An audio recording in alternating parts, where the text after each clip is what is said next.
When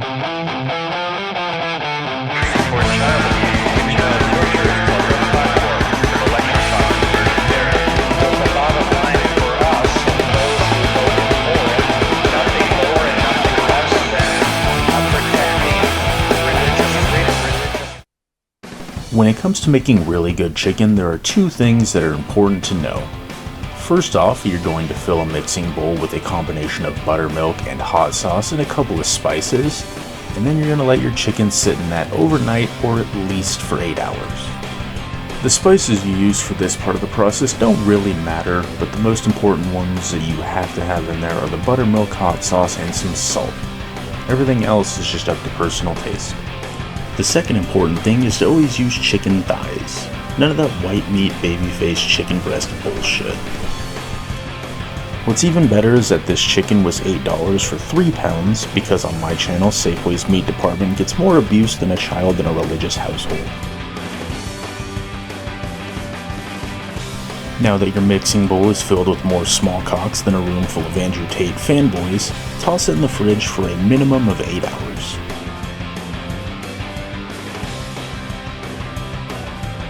After letting the chicken sit for a while, it's time to start on the breading.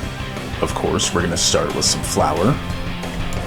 As I was recording this video, there was an intense storm outside.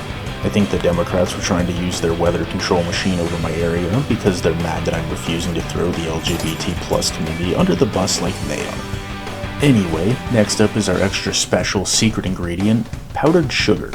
And a lot of it. Maybe a little too much of it. Then we're going to add some cornstarch. Next up is going to be some salt and some paprika. Then we're going to add some Cajun seasoning. Then we're going to add some black pepper and some onion powder before we get to the real stars of the spice show. First up is a ton of MSG, followed by our best friend, garlic powder. And now for the fun stuff. It's always good to keep in mind that Carolina Reaper powder can be dangerous, but not nearly as dangerous as a clergyman around children. The final thing we're going to do before coating our chicken is we're going to crack some eggs into a bowl, fill that with some salt and pepper, and then mix all that together.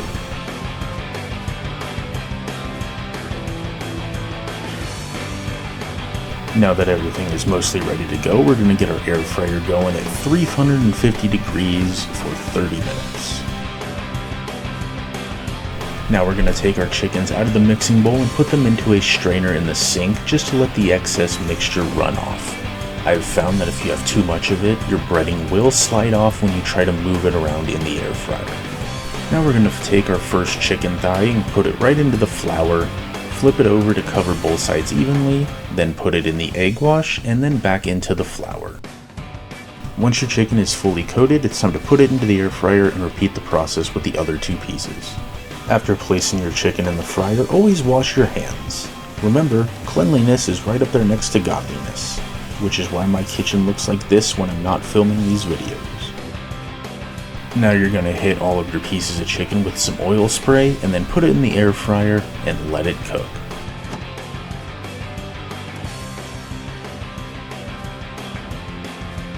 While the chicken is cooking, we're going to have some extra fun and throw some bacon into a frying pan.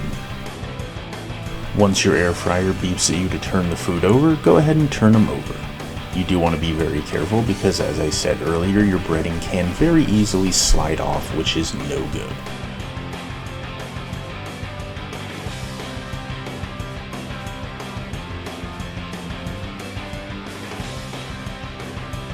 Once you've flipped all of them over, hit the other side with some oil spray.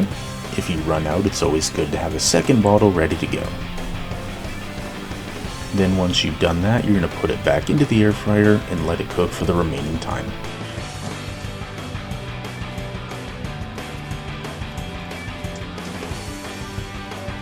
Once your timer goes off, it's time to pull the chickens out and make sure that they're good to go. You want to use a meat thermometer to ensure that the inside temperature is 165 degrees Fahrenheit minimum. If you're not quite there, go ahead and put them back in for a couple more minutes. Once your bacon is done, you want to get rid of most of the excess grease into a safe container, but you do want to save a little bit of it so we can use it to toast our buns.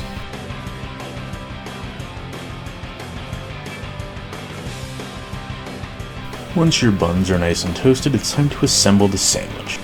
You're going to take your first thigh, put it on the bottom bun, and then flip both of them over. Then we'll just throw some hot sauce on here for good measure before putting our bacon on and completing our sandwich.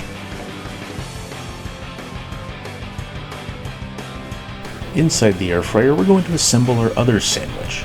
We'll take the rest of our bacon and throw it onto one of our chicken thighs before putting a slice of pepper jack cheese on it, and then putting the other chicken thigh on top of that before putting it back in the air fryer for a couple of minutes. We then take a closer look at our chicken sandwich before pulling our unholy abomination out of the air fryer. One of the many problems I have with all religions is that no God worth praying to would allow something like this to exist, and yet, here it is. You'll also notice that at no point did we use pickles, and that's because pickles are fucking gross. The obsession Americans have with pickles and pickled flavored foods is about the 5th most disgusting thing about this country. Mayonnaise can get fucked too. Oh man, that's a fantastic chicken sandwich that we just made. And then whatever this ungodly creation that I made is that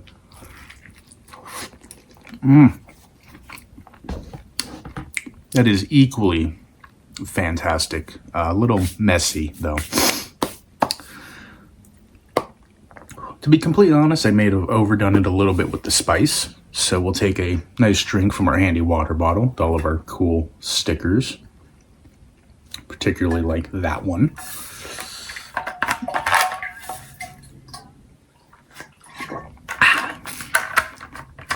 That's the good stuff right there. Anyway, speaking of spicy, I might have said some spicy things in this video, and if you are somebody who may have been upset by anything that I said, please understand I have no obligation to care about anybody's feelings or beliefs or anything.